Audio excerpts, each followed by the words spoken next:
जय श्री मित्रों, मैं पंडित राजीव झा आप सभी का एक बार फिर से अपने YouTube channel Rajeev Jha tech पर हृदय से स्वागत करता हूं। मित्रों, आज हम लोग आश्विन कृष्ण पक्ष की एकादशी तिथि को किस नाम से जानते हैं तथा इसकी क्या कथा है, इसके बारे में चर्चा करेंगे।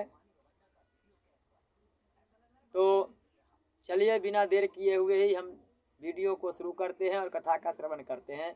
कृपया वीडियो को स्किप करके ना देखें, पूरी कथा का श्रवण करें। प्रेम से भगवान श्री कृष्ण की जय। युधिष्ठिर पूछते हैं कि हे मधुसूदन, आश्विन कृष्ण पक्ष की एकादशी का क्या नाम है, यह कृपा करके मुझसे कहिए। इस पर भगवान श्री कृष्ण कहते हैं, आश्विन कृष्ण पक्ष में जो एकादशी तिथि है, हे युधिष्ठिर, इसका नाम इंदिरा एकादशी है। इसे इंदिरा एकादशी के नाम से जानते हैं। उसके व्रत के प्रभाव से बड़े बड़े पाप दूर हो जाते हैं। अधोगति को प्राप्त हुए पितरों को यह एकादशी गति देने वाली होती है।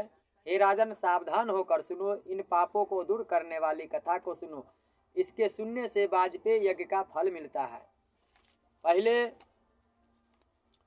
सतयुग में शत्रुओं को दबाने वाला इंद्रसेन राजा था। वह महिष्मती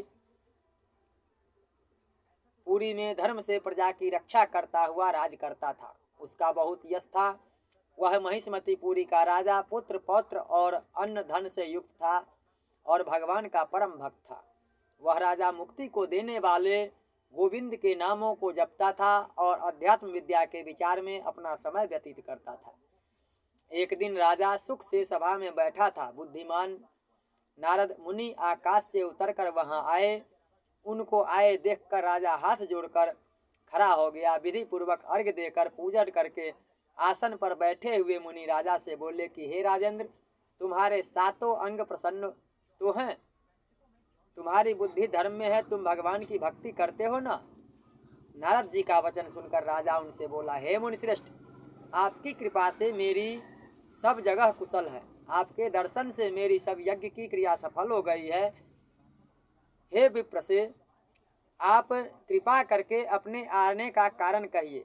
राजा के इस वचन को सुनकर नारद जी बोले, हे राज शार्दुल, मेरे आश्चर्य युक्त वचन को सुनिए। हे पुरुषोत्तम, मैं ब्रह्मलोक से यमलोक में गया। यमराज ने भक्ति से मेरा पूजन किया। सुंदर आसन पर बैठाकर धर्मात्मा सत्यवादी यमराज की मैंने प्रशंसा की। सुंदर आसन पर बैठकर धर्मात्मा सत्यवादी यमराज की मैंने प्रशंसा की। बहुत पुण्य करने वाले तुम्हारे पिता व्रत में विघ्न पड़ने के कारण यमराज की सभा में रहते हैं, उनको मैंने देखा। हे जनेश्वर, उन्होंने संदेशा कहा है, जो मैं तुमसे कहता हूँ उसे तुम सुनो। उन्होंने कहा है कि इंद्रसेन नाम का माहिष्मती का राजा है। उससे कहना कि पूर्व जन्म के किसी विघ्न के कारण मैं यमराज के निकट रहता हूँ। हे पुत्र, इंदिरा के व्रत का पुण्य देकर मुझे स्वर्ग को भेजो। हे पार्थिव, इस प्रकार कहने पर मैं तुम्हारे पास आया हूँ। हे राजन, पिता को स्वर्ग भेजने के लिए इंदिरा एकादशी का व्रत करो। उस व्रत के प्रभाव से तुम्हारे पिता स्वर्ग लोक को चले जाएंगे। राजा बोला, हे भगवान, कृपा करके इंदिरा का व्रत कहो, किस विधि से किस तिथि में करना चाहिए। नारद जी बोले, हे राजन, मैं इस व्रत की सुंदर विधि कहता हूँ।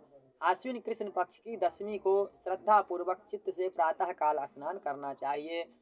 फिर मध्याह्न के समय नदी आदि में स्नान करके पितरों के प्रसन्न करने के लिए श्रद्धा पूर्वक श्राद्ध करे।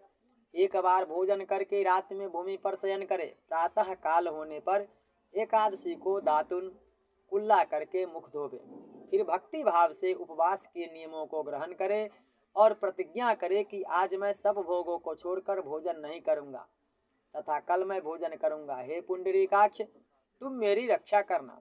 इस प्रकार नियम करके मध्याह्न के समय सालग्राम की शिला के सामने विधि पूर्वक श्राद्ध करके शुद्ध ब्राह्मणों का पूजन करके भोजन करावे, दक्षिणा दे। पितरों के श्राद्ध करने से जो अन्न बचा है उसको सूंघ कर गौ को दे। भगवान का गंध पुष्प आदि से पूजन करे। रात्रि में भगवान के समीप जागरण करे। द्वादशी को प्रातः काल भगवान का भक्ति से पूजन करके ब्राह्मणों को भोजन करावे। भाई दौहित्र पुत्र आदि के साथ आप भी मौन से भोजन करें। हे राजन, हे भूपते, इस विधि से तुम सावधानी से व्रत करो। ऐसा करने से तुम्हारे पिता स्वर्ग लोक को चले जाएंगे।